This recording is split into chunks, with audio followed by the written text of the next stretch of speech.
Photo editing can be hard, so let me walk you through exactly how I edit my sports photos from start to finish. Throughout this video, I'll be using different presets from my Pick 6 presets pack that show you exactly how they work in different environments, lighting, and sports situations. So if you want faster edits and more consistent photos, keep watching. Okay, so I have 5 photos here that I want to edit with you guys. I'll bring them up here just so you can kind of get a little bit of a look at them. The first thing that I normally locate is my preset pack. So I'm gonna go to my new school preset pack. This is my newest one that I've released, down in the description below, that I feel like really makes this easy. As you can see, we have all of these different presets that I can kind of toggle on here.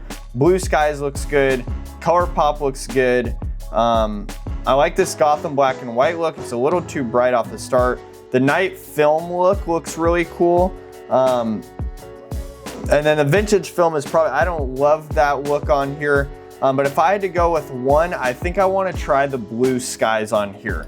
So that's normally the first thing I do. I go onto my preset packs and then decide which edit looks the best. And that already makes this photo look so good right off the bat.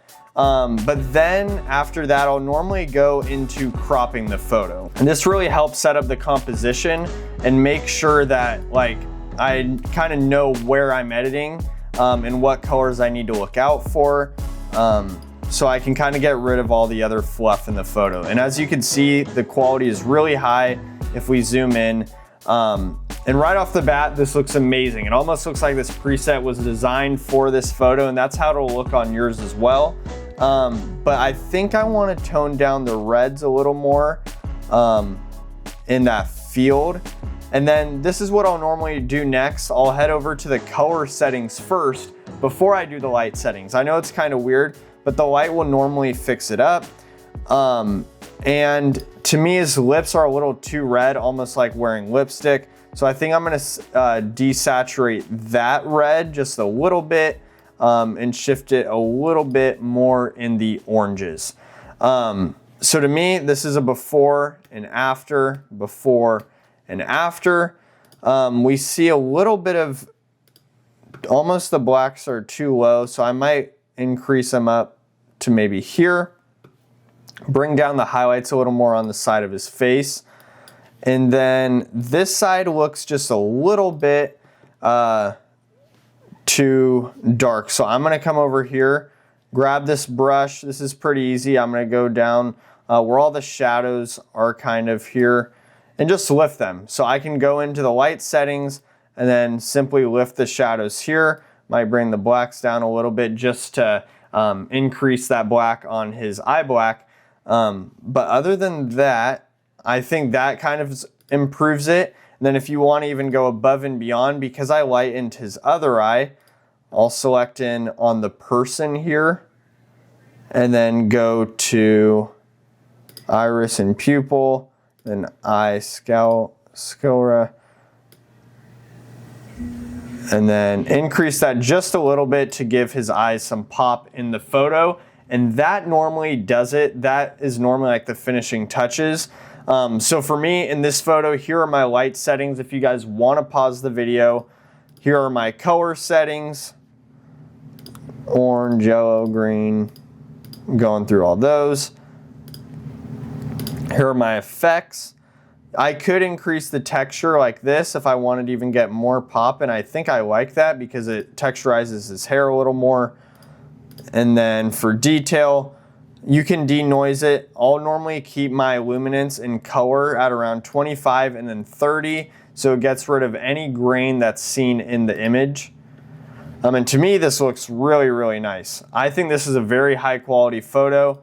One more thing that I did notice that I kind of want to get rid of here is this pole right here sticking out of his head.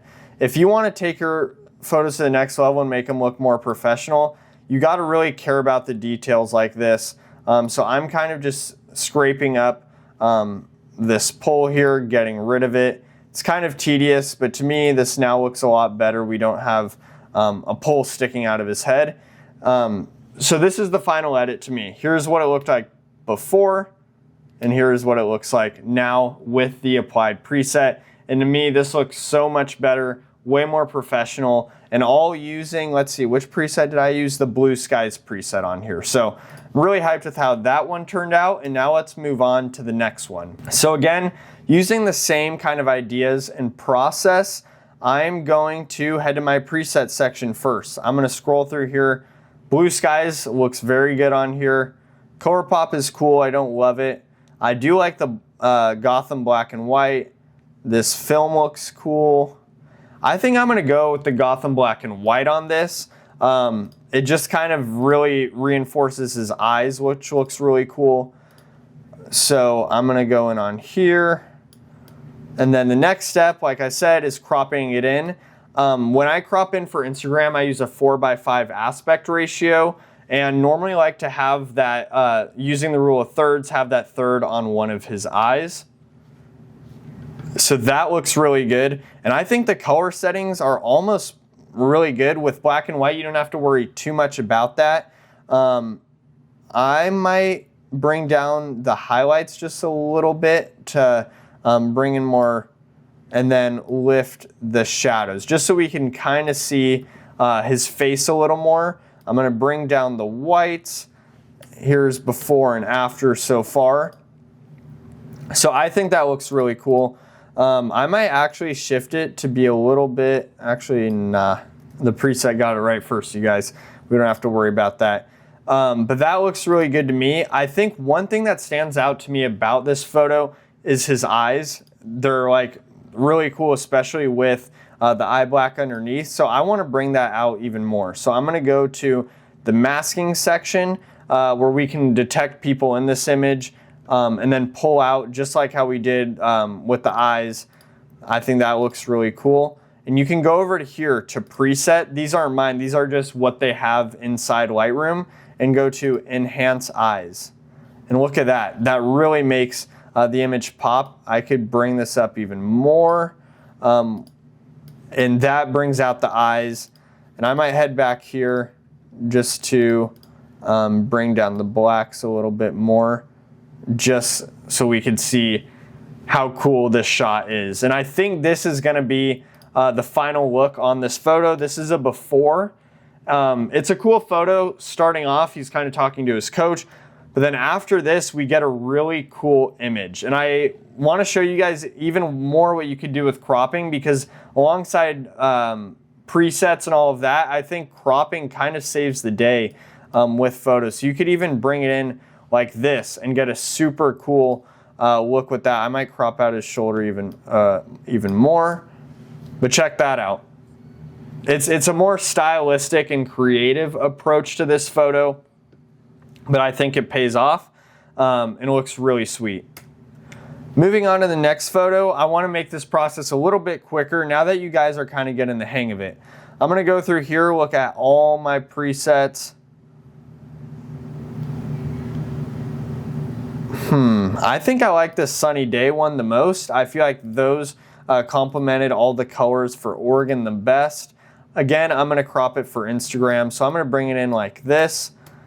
And I like that. He looks like he's running with the ball, which looks really good. And the first thing that I want to fix is the yellows, because the preset did kind of tweak the yellows a little bit to be a little too light for my liking. So I'm going to increase the saturation and decrease the luminance to really bring out the yellows. And then I want to go to the greens in this image and then increase the green. I might bring down the saturation just a little bit. Here's kind of a before and after look so far. It's a warmer look to the photo, which I actually really like. And then I'm gonna bring down the blacks. And then I think the next step here is to increase the texture, clarity, dehaze it a little bit. I normally don't add any vignette at all because I think it kind of makes the photo look a little bit corny. So I'm gonna skip that step. I might bring down the whites. And as you can see, I'm kind of just doing trial and error, seeing what works. But that's kind of what photo editing is all about. So here's a before and here's an after of this image. It's super texturized. Everything, all the colors look really nice in my opinion, all due to the Pic 6 presets. And that literally took like 30 seconds. So here's some more before and afters. Super texturized, looks really good. Next photo here, we have a photo at my old high school, which is pretty cool.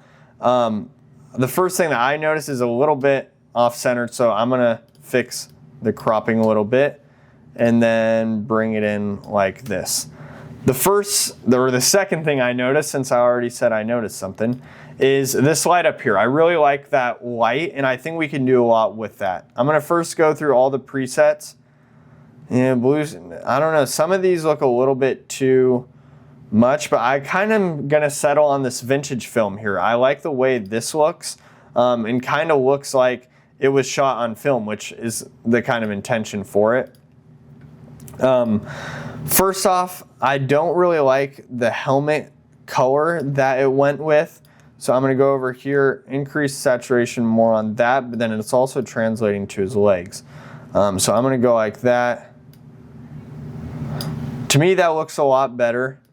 I could even bring this in. The green is also really nice, but I'm just gonna bring it more a little bit that way. So here's before, here's an after. Kind of gives it that filmic-like look, and it's more stylized. So if you don't love it, that's totally fine. But I actually really do like this style. We can increase the blues in this as well, bring them down for a more like emotional look to this image. And then you kind of get that green haze in this that makes it look like film. So that's why this preset pack is so versatile. It includes all the colorful ones, the black and white, and then also these, I included 2 filmic type presets that'll help you achieve these same kind of looks. And then finally, we have this photo. I really like this one because of the lights in the back. Really interchangeably, you can do cropping or colors first. For this image, I'm choosing cropping just because there was so much in the way. I might actually keep this white here just so it could show as a down marker and progress the image, almost like using the lines in this image. And then I think I'm gonna go with the night film preset for this one. Off of the bat, I feel like I don't even need to change anything, but the reds look a little strange, almost. I feel like they kind of turned orange, so I'm gonna move them a little towards the pinkish side. Before and after. That looks really good to me. And then the greens are a little too much, actually. Ooh, I kind of like that. I might bring the green a little like this. And this is just a really saturated, really nice image that I really like. I'll bring the sharpening up, increase luminance and color, and then texturize it some more so we can get more out of this image. And when you zoom in, every single grass blade is good. The helmet is super defined, and all the lights look really nice and hazy in the background, unlike before. I think it really adds that blue mist to these lights and gives it that vintage look while still looking like you took it on a camera. So just really quick, I want to show you all 5 of the finished images. Here's 1, 2, 3, 4, and 5. And that's pretty much my full editing process. I hope you guys enjoyed this video, and as you can see, every kind of photo editing process is just a little bit different, and it all starts with applying a preset and kind of tweaking it from there. If you guys want to check out my personal presets that I use throughout all of my photos in this video, they're linked down in the description below. And without further ado, make sure you guys like, comment, and subscribe, and I'll catch you guys in the next video. Peace.